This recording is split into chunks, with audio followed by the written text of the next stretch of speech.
Hello, fellow seekers. Welcome back to the Law of One Spiritual Advice podcast. My name is El, and I return today to share with you some Law of One quotes and my perspectives on them.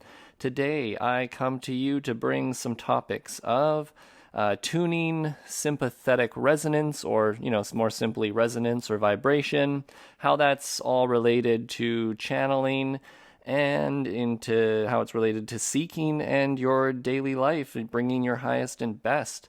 And, what does it mean, sympathetic vibration or sympathetic resonance? Well, let me tell you. I don't exactly know, but we're going to try to describe it for you because it's more of a feeling, or it's just something I can maybe explain, and you can hopefully wrap your head around it. So today is going to be from session. Well, I have actually quite a few quotes laid out. Who knows how many I will lay out on you throughout this podcast. It's always a little spontaneous. So I'm going to start with this main quote, which is from session 54.16 from the Law of One, the raw material. You can get this all at my website, theoneinfinitecreator.com, and the links are there for free. So 54.16 raw states, "In the balanced individual, the energies lie waiting for the hand of the creator to pluck harmony." End of quote. Another thing that I wanted to add in here is session 29.29, and they state, "The gateway to intelligent infinity is born of, shall we say, the sympathetic vibration in a balanced state accompanying the will to serve, the will to seek." End of quote. Now, how do these relate to tuning? Well, obviously it's going to be about vibration, how we're talking about in the balanced individual, the energies lie waiting for the hand of the creator to pluck harmony. In my opinion, a lot of what we do when we seek is we are more learning to accept things as they are. We are learning to let things fall away. We have this distorted personality, which is fine. It's distorted so it can learn certain lessons. But as we undistort our beings, we allow more light to flow through us, metaphysically and literally, through your chakra system. As you accept and activate each chakra, the acceptance allows you to undistort the energy that's coming through the bottom, the energy centers, through the red, orange, yellow, green, blue, indigo, violet, opening you up to also the in-streaming energy from above. Once you're there, the creative flow of the creator, the infinity, the creative energies. So I suppose what it means to be tuned or balanced would mean to be have your chakras somewhat fully, well, not fully activated, but, activated to your specific type of person you are, right? Like nobody's going to be the same, so everyone will be at a sort of different spot, but you would be activated and balanced, and you would be in tune with what is, with the nature of the energy of what is. It's like when you try to work against the the flow of life, then it's a lot harder. But if you have this sympathetic open resonance where you're just thy will be done, and you're waiting for the creator to sort of show you the way, or not even, but just to show you the opportunity so that you may act as you think the creator would be happy in you, or you would be happy in yourself and see fit. Now, tuning is a daily process. It's a process moment by moment. Another way of saying to be tuned could sort of imply to mean to open the heart, to have the minimal bottom three chakras balanced and accepted and activated, and finding your way into the open heart. And the open heart is the springboard then to the higher chakras. So mostly what we should be concerned with in this third density is opening the heart. So getting balanced in our bottom three chakras, opening that heart chakra. To me, that's sort of the tune and the resonance of the next coming density, the fourth density. And so as you open that chakra and you become in tune and in resonance with that energy that is already, to understand, already all around us, we're already partially in the 4D energies. As you resonate with those energies, you allow that energy to manifest through you. So tuning is kind of a big subject, and because it's in regards to vibration, and we could really go a million ways with this, but I would just like to talk about tuning in a few different aspects, in terms of meditation, or even just in your daily seeking. So before I meditate sometimes, or even sometimes before I do a podcast, or really mostly I start my meditations with a sort of the tuning process. The idea is to set your intention for the coming meditation. You come into the meditation not necessarily with a goal per se, but you come into the meditation to seek peace and love, and I suppose just to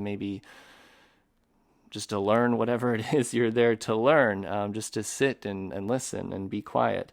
So as you are going there, you obviously have just had a long day, or, there's a lot of stuff in your life to worry about. So we need to calm the mind down. We need to get it. The mind is like an instrument, and it needs to somewhat be just relaxed, because it's always running on a certain frequency or a certain note, and we need to sometimes bring it down. We need to bring the loudness of other things down so that we can hear the quietness of the other things that are also important, that need to be heard in our mind, but we can't hear them because our mind is yelling about all this other stuff, which may be relevant, but it also very much maybe not relevant. So how would you tune yourself? Well, just sitting, breathing, finding one-pointed focus. But I want to share a little story with you about some tuning that I had learned from the channelers at LL Research, just from mostly reading their material. And then, after seeking and reading this material for many years, a few years ago, I went down to Louisville, Kentucky, where they live, the home base of LL Research. Most of them have passed on, Carla and Dawn, so I didn't get to physically meet them, but Jim still lives at the LL Research house there, and they have a sort of a yearly thing where they all get together and seek, or sorry, they have like a yearly seeker convention where anybody who seeks the Law of One is sort of free to sign up and come and spend the weekend there, and just sort of everyone talks and puts on a little workshop of stuff that's interesting, and you just get to connect with like-minded people and fellow seekers. So, as long story short, right, if you guys know Jim, he's one of the scribes. He's one of the main three people for the Law of One, and he is a super lovely person. When I went there, he invites you, into his house, and that's where you spend the whole weekend in their house. And he is a wild adept where he wakes up super duper early in the morning and meditates for an absurd amount of time. I can't remember. It's like sometimes 3 hours, but I don't remember exactly what time. I just recall it was somewhere around like 4:30 or 5 in the morning. He would start meditation. Just for himself, but because there's people there and fellow seekers, he invites them into his house to have, to join in the daily meditation.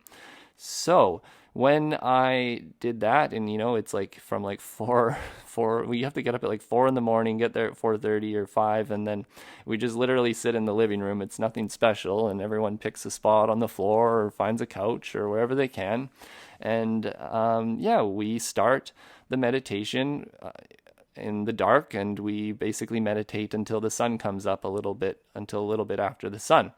The point of me sharing this whole background with you is to share with you the lovely tuning part, which I'm already getting nervous because I'm going to sing you guys a song here, okay? So tuning, Jim would always tune with some songs, because songs are beautiful. They're harmonic, resonance, they even can just bring out emotions and feelings in you.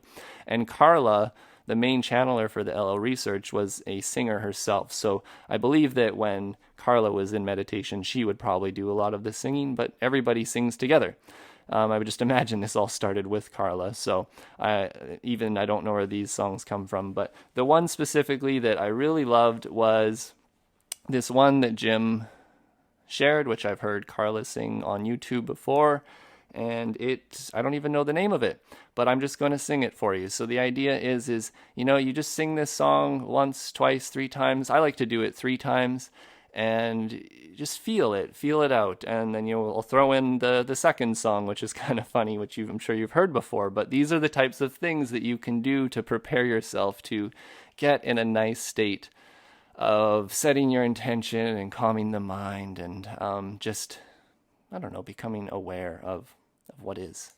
So, without further ado, I shall hopefully unleash to you my singing skills. So it goes like this. It goes,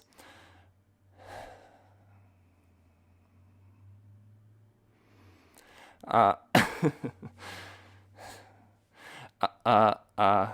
can't even do it. I'm so nervous. I am the circle and you are healing me. I am the circle and you are healing me. United people, we are one. United people, we are one. I am the circle and you are healing me. I am the circle and you are healing me. United people, we are one. United people, we are one.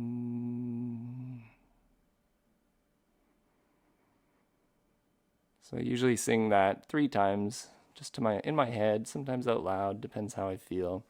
And then here's the other one that Jim would lay on you. He'd go,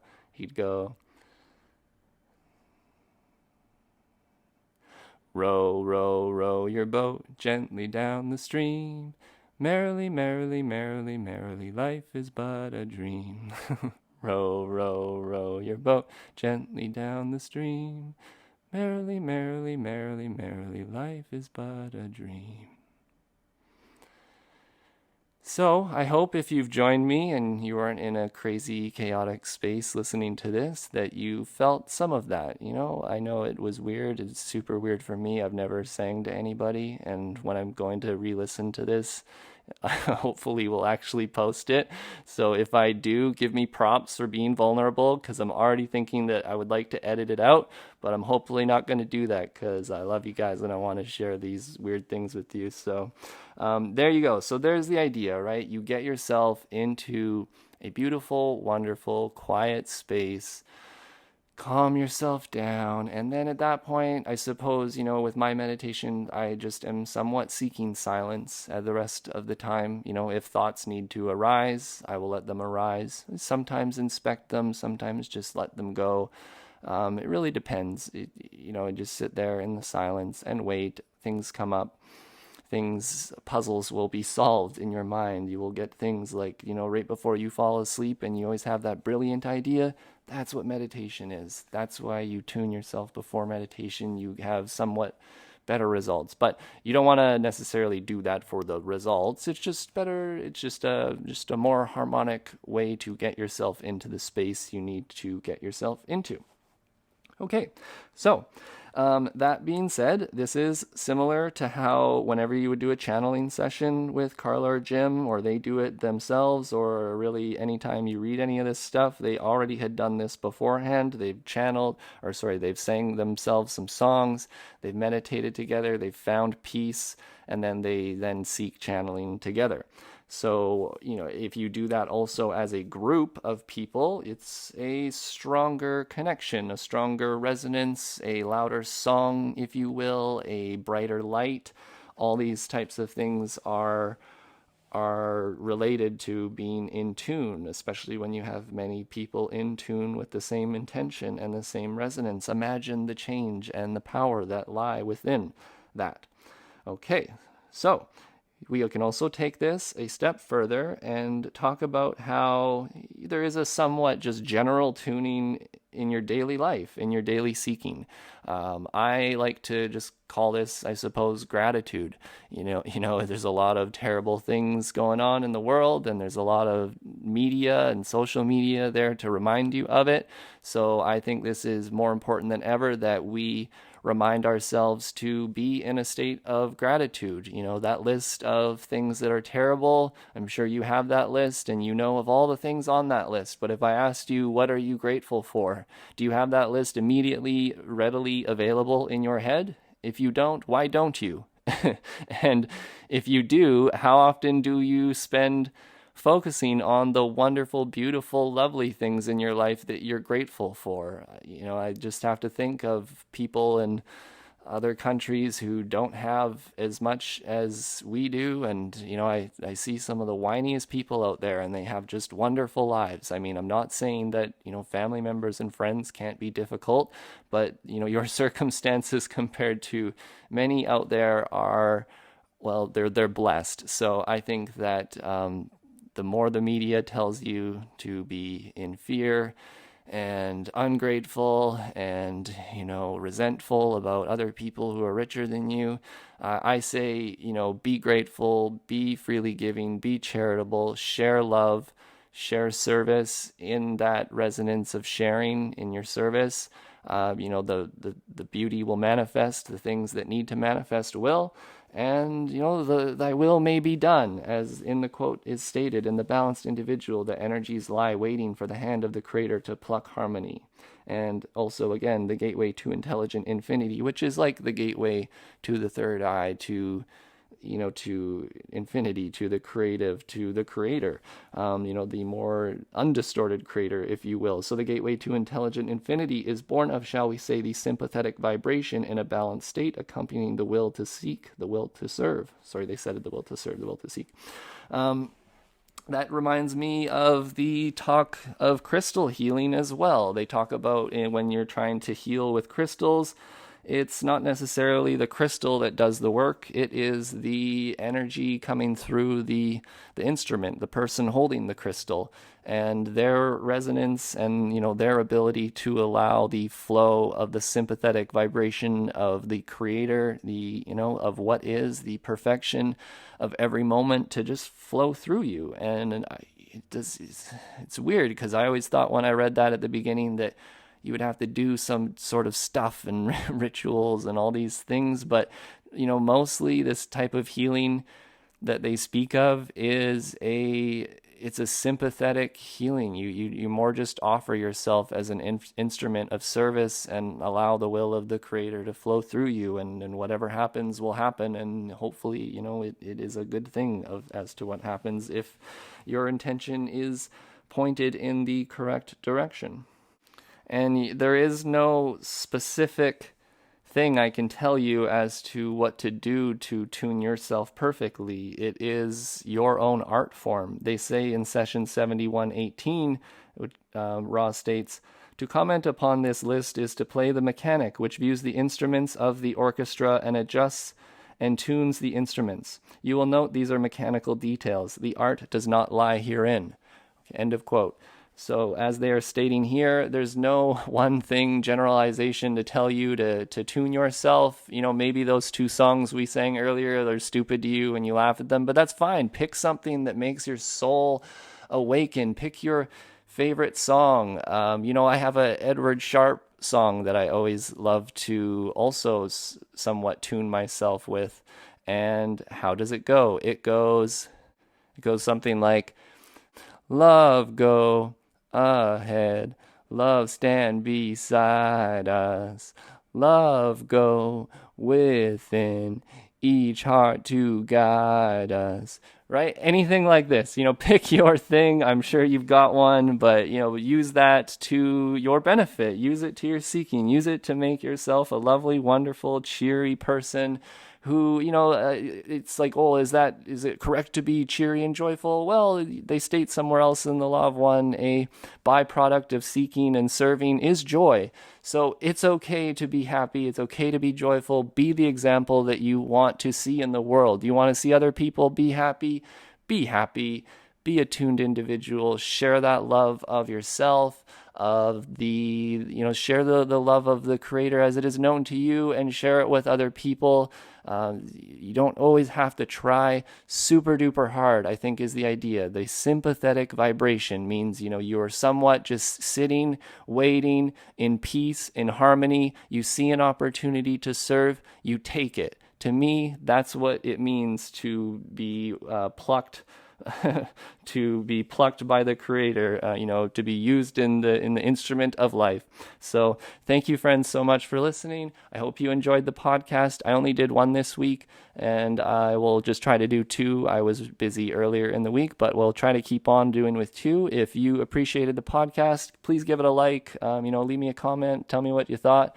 Share, subscribe to the channel if you want to get further updates. If you like my service, I attempt to freely give this service, and I would appreciate if you find value in this. You can subscribe to my Patreon, because I just want to give all this for free, but I really do still appreciate seeing some sort of long-term thing in this, and you can help me by subscribing to the Patreon, shooting me a one-time PayPal. I super duper appreciate it, all the support and love.